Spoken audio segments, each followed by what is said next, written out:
If your 4Runner is equipped with a panoramic view monitor and/or multi-terrain monitor, you will be provided with additional visual assistance with the help of cameras placed around the vehicle. When driving slowly or parking, the touchscreen display on 4Runners equipped with a panoramic view monitor will show an overhead view of your vehicle as well as a forward-facing view. You can change the angle or zoom in by tapping either display on the touchscreen.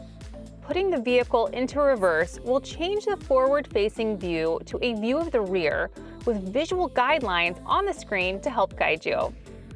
If you are not automatically presented with the panoramic view monitor when parking or reversing, you can pull it up on demand when driving at low speeds by hitting the View button on the center console. To really make this feature your own, you can change the color of the vehicle and the panoramic view monitor to match your 4Runner. When in park, push the View button to be presented with a 3D 360-degree view of your vehicle.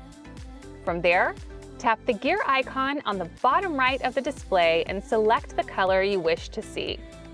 Select 4Runner grades offer an available or standard multi-terrain monitor, or MTM for short. Like the panoramic view monitor, cameras are placed around the vehicle for added visibility but angled lower to focus on tougher terrain.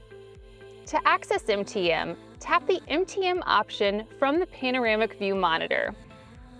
Since MTM is designed to help navigate uneven ground, it will not display an overhead 360 view of your surroundings.